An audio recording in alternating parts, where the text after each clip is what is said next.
சமீபத்தில் செய்தி சேனல்களும் சரி யூடியூப் சேனல்களும் சரி ஒரு விஷயத்த தொடர்ச்சியா பேசிட்டே இருந்தாங்க. அது K2-18b அப்படின்ற ஒரு கிரகம் பத்தி தான். இந்த கிரகத்தை பத்தி திடீர்னு இப்ப ஏன் பேசுறாங்க, அப்படி என்ன கண்டுபிடிச்சாங்க அப்படிங்கறதான் இன்னைக்கான வீடியோல நம்ம பார்க்க போறோம். வாங்க வீடியோக்குள்ள போகலாம்.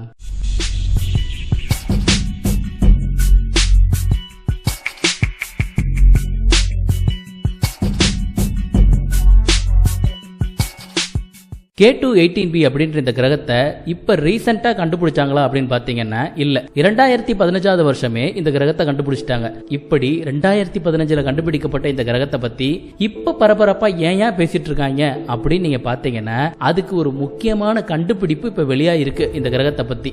அது என்ன அப்படின்னு பாத்தீங்கன்னா இந்த கிரகத்துல உயிரினங்கள் வாழ்ந்ததற்கான ஆதாரங்கள் நமக்கு கிடைச்சிருக்கு, அல்லது உயிரினங்கள் வாழ்ந்து கொண்டிருப்பதற்கான ஆதாரங்கள் கிடைச்சிருக்கு அப்படின்னு சில ஆய்வாளர்கள் வந்துட்டு ஒரு ஆய்வு தரவை வெளியிட்டு இருந்தாங்க. இதுதான் உலக அளவில் இன்னைக்கு பரபரப்பை ஏற்படுத்தி பல செய்தி நிறுவனங்கள்ல செய்திகளாக ஓடிக்கிட்டு இருக்கு. சரி, அப்படி என்ன கண்டுபிடிச்சாங்க? பூமியில இருந்து 120 ஒளியாண்டு தொலைவுல ஒரு நட்சத்திரத்தை ஆய்வாளர்கள் கண்டுபிடிச்சாங்க. இந்த நட்சத்திரத்தை K2-18 அப்படின்னு அழைக்கிறாங்க. நட்சத்திரத்தை K2-18b அப்படின்ற ஒரு கிரகம் சுத்தி வந்துட்டு இருக்கு. இந்த கிரகத்துல தான் உயிரினங்கள் இருக்கலாம் அப்படிங்கிறதுக்கான ஆதாரம் கிடைச்சிருக்கிறதாக ஆய்வாளர்கள் சொல்றாங்க.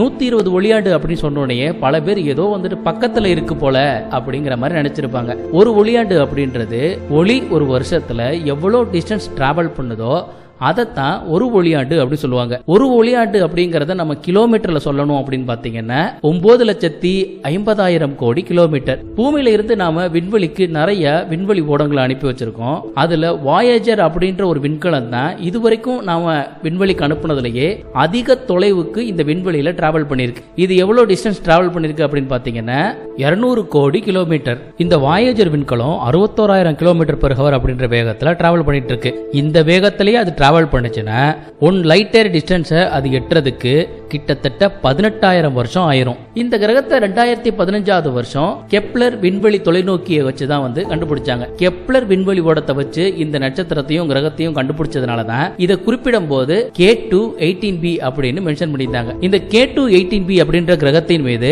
ஆய்வாளர்களுக்கு ஏன் இவ்வளவு ஆர்வம் வந்துச்சு அப்படின்னு பாத்தீங்கன்னா இந்த கிரகமானது அதோட நட்சத்திரத்துல இருந்து ஹேபிட்டபிள் ஜோன் அப்படின்னு சொல்லப்படுற பகுதியில் இருக்கு. ஹேபிட்டபிள் ஜோன்னா என்னன்னு பாத்தீங்கன்னா கிரகமானது ஒரு நட்சத்திரத்துல இருந்து ஒரு பர்டிகுலர் பிளேஸ்ல இருக்கும்போது அந்த கிரகத்துல நீர் திரவ நிலையில் இருந்துச்சுன்னா அந்த கிரகத்தை ஹேபிட்டபிள் ஜோனில் இருக்கும் கிரகம் அப்படின்னு குறிப்பிடுவாங்க.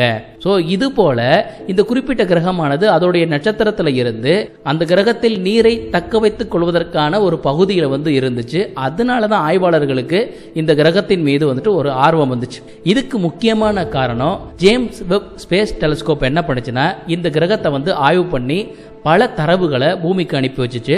அந்த தரவுகள் எல்லாம் இந்த கிரகத்துல உயிரினங்கள் வாழ்வதற்கான சாத்தியக்கூறுகள் இருக்கு அப்படிங்கிறதற்கான தரவாக அவை இருந்துச்சு.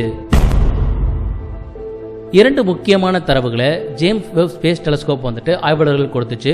ஒன்னு, இந்த குறிப்பிட்ட கிரகத்துல நீர் இருக்கும் அப்படிங்கிறதுக்கான தரவுகளை கொடுத்துச்சு. இன்னொன்னு என்னன்னா டைமெத்தில் சல்பைட் அப்படின்ற சேர்மம் இந்த கிரகத்துல குறைந்த அளவுல இருக்கு அப்படிங்கிற ஒரு தகவலையும் அது கொடுத்துச்சு. நம்முடைய பூமியை எடுத்துக்கிட்டோம்னா பூமியில டைமெத்தில் சல்பைட் உயிரினங்களால தான் உற்பத்தி செய்யப்படுது. இதை அடிப்படையா வச்சுட்டு தான் ஆய்வாளர்கள் என்ன சொன்னாங்க அப்படின்னா K2-18b அப்படின்ற இந்த கிரகம் டைமெத்தில் சல்பைட்டை கொண்டிருப்பதால் இங்கு உயிரினங்கள் வாழ்ந்து கொண்டிருக்கலாம் அப்படின்னு அவங்க ஒரு முடிவுக்கு வந்தாங்க. பூமியை நம்ம எடுத்துக்கிட்டோம் அப்படின்னா பூமியில இருக்கிற கடல்வாழ் பகுதியில பைட்டோபிளாங்டன் அப்படின்ற ஒரு நுண்ணுயிரி வாழ்ந்துட்டு இருக்கு. இந்த நுண்ணுயிரி தான் பூமியில டைமெத்தில் சல்பைட்டை உற்பத்தி பண்ணுது. ஜேம்ஸ் வெப் ஸ்பேஸ் டெலிஸ்கோப்பை கொண்டு 2 வருடங்களாக செய்யப்பட்ட பல்வேறு ஆய்வுகள்ல ஒரு விஷயத்தை ஆய்வாளர்கள் கண்டுபிடிச்சாங்க. அது என்ன அப்படின்னா பூமியில உயிரினங்களால் உருவாக்கப்படுகிற மூலக்கூறுகள் இந்த கோளுடைய வளிமண்டலத்துல இயற்கையாகவே உயிரினங்கள் இல்லாமலே உருவாகி இருக்கு அப்படிங்கறத கண்டுபிடிச்சாங்க. டைமெத்தில் சல்பைட் உயிரினங்கள் இல்லாம எப்படி ஒரு கிரகத்துல உருவாகும் அப்படிங்கறதை நம்ம தெரிஞ்சுக்கலாம். அதிக வெப்பம் மற்றும் அழுத்தத்தால சல்பர் காம்பவுண்டோடைய ரியாக்ஷனால கூட ஒரு கிரகத்துல டைமெத்தில் சல்பைட் உருவாகும். உதாரணத்துக்கு ஒரு எரிமலை வெடிப்பால கூட ஒரு கிரகத்துல டைமெத்தில் சல்பைட் உருவாவதற்கான வாய்ப்புகள் அதிகமாக இருக்கு. சோ டைமெத்தில் சல்பைட்டை கண்டுபிடிச்ச ஒரே காரணம் காரணத்தினால அந்த கிரகத்துல உயிரினங்கள் கடல்ல வாழ்ந்துட்டு இருக்கலாம் அப்படின்றது அனுமானம் தான். 120 ஒளியாண்டு தொலைவில் இருக்கிற ஒரு கிரகத்துல டைமெத்தைல் சல்பேட் இருக்கிறத எப்படி ஆய்வாளர்கள் கண்டுபிடிச்சாங்க அப்படின்ற கேள்வி உங்களுக்கு வந்திருக்கும். அது எப்படி கண்டுபிடிச்சாங்கிறதையும் நாம தெரிஞ்சுக்கலாம். டிரான்சிட் ஸ்பெக்ட்ரோஸ்கோபி அப்படின்ற ஒரு முறை இருக்கு. இந்த முறையை அடிப்படையா வச்சுக்கிட்டு ஆய்வாளர்களால எவ்வளோ தொலைவில் இருக்கிற கிரகத்திலையும் என்ன கெமிக்கல் காம்பவுண்ட்ஸ் இருக்கு அப்படிங்கறத தெரிஞ்சுக்க முடியும். இந்த மெத்தட் என்ன அப்படின்னு பாத்தீங்கன்னா, ஒரு கிரகம் அந்த நட்சத்திரத்துக்கு இடையில வரும்போது அந்த கிரகத்துக்குள்ள இருக்கிற கெமிக்கல்களுக்கு ஊடாக அந்த நட்சத்திரத்துடைய ஒளி புகுந்து வெளியே வரும். அப்படி வெளியே வரும்போது என்ன மாதிரியான மாலிக்யூல்ஸ் அந்த கிரகத்துல இருக்குதோ அதற்கு ஏத்த மாதிரியான ஒரு ஸ்பெக்ட்ரோமை நம்மளால பதிவு பண்ண முடியும். நட்சத்திரத்துல இருந்து பல்வேறு அலைநீளம் கொண்ட ஒளி வெளியாயிட்டு இருக்கு. ஒரு பிசத்தை வச்சோன்னா நட்சத்திரத்துல இருந்து வர ஒளி அதுல படும்போது அது 7 வண்ணங்களாக நம்மளால பார்க்க முடியும். இது நம் கண்களுக்கு தெரியக்கூடிய ஒளி, இதை விசிபிள் லைட்னு சொல்லுவோம். அதே மாதிரி நம்முடைய கண்களுக்கு தெரியாத மாதிரியான ஒளிகளும் இருக்கு. இந்த ஒவ்வொரு ஒளிக்கும் வெவ்வேறு விதமான அலைநீளம் இருக்கு. இதைத்தான் ஸ்பெக்ட்ரம் அப்படின்னு சொல்லி குறிப்பிடுறாங்க. நட்சத்திரத்துடைய ஒளி கிரகத்தின் ஊடாக புகுந்து வெளியே வரும்போது சில வேவ்லென்த் அந்த கிரகத்தால உறிஞ்சப்படும். எந்த மாதிரியான மாலிகுல் ஒரு கிரகத்துல இருக்குதோ அதற்கு ஏத்த மாதிரியான வேவ்லென்த் அந்த கிரகத்தின் வளிமண்டலத்துல உறிஞ்சப்படும். உதாரணத்துக்கு கார்பன் மோனாக்சைடு, நீர், இந்த இரண்டும் வெவ்வேறு அலைநீளங்களை உறிஞ்சக்கூடிய திறன் பெற்றது.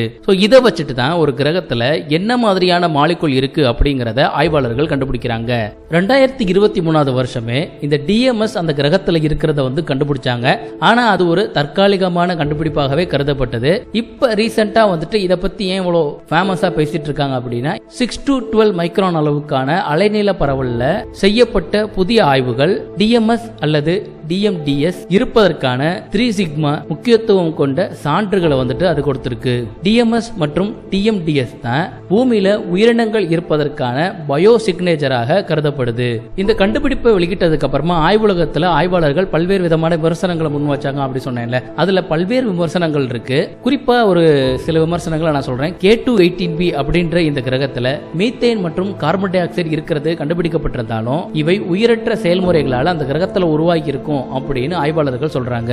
இதை விட இன்னொரு முக்கியமான விஷயம், இது ஒரு வாட்டர் பிளானட் அப்படின்னு தான் நமக்கு இன்னைக்கு செய்தி நிறுவனங்கள் சொல்லிட்டு இருக்கு. ஆனா சில ஆய்வாளர்கள் இதை வாட்டர் பிளானட் அப்படின்னு சொல்றதற்கே நிறைய சான்றுகள் இல்ல அப்படின்னு சொல்றாங்க. குறிப்பா ஒரு முக்கியமான விமர்சனத்தை இதுக்கு எதிராக வச்சிருக்காங்க.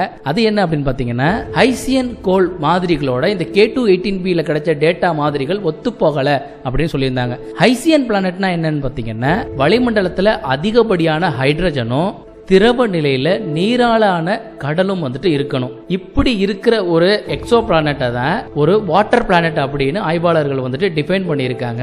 ஆனா இந்த டெஃபினேஷனோட K2-18b கிடைச்ச தரவுகள் ஒத்து போகல அப்படின்ற ஒரு முக்கியமான விமர்சனத்தையும் முன் வச்சிருக்காங்க. அடுத்ததா ஜேம்ஸ் வெப் ஸ்பேஸ் டெலஸ்கோப் உடைய தரவுகளை அடிப்படையாக கொண்டு நாசா மற்றும் வாஷிங்டன் பல்கலைக்கழகம் சில ஆய்வுகளை நடத்தினாங்க. அந்த ஆய்வுகள்ல நுண்ணுயிரி வாழ்க்கை கொண்ட கோள் மாதிரிகள் தரவுகளோட இவை பொருந்துகின்றன. ஆனா கேசியஸ் பிளானட்லயும் இதே மாதிரியான மாதிரிகளை நம்மளால பார்க்க முடியும் அப்படிங்கறத கவனத்தில் எடுத்துக்கணும் அப்படின்னு ஆய்வாளர்கள் அடிக்கோடிட்டு காட்டுறாங்க.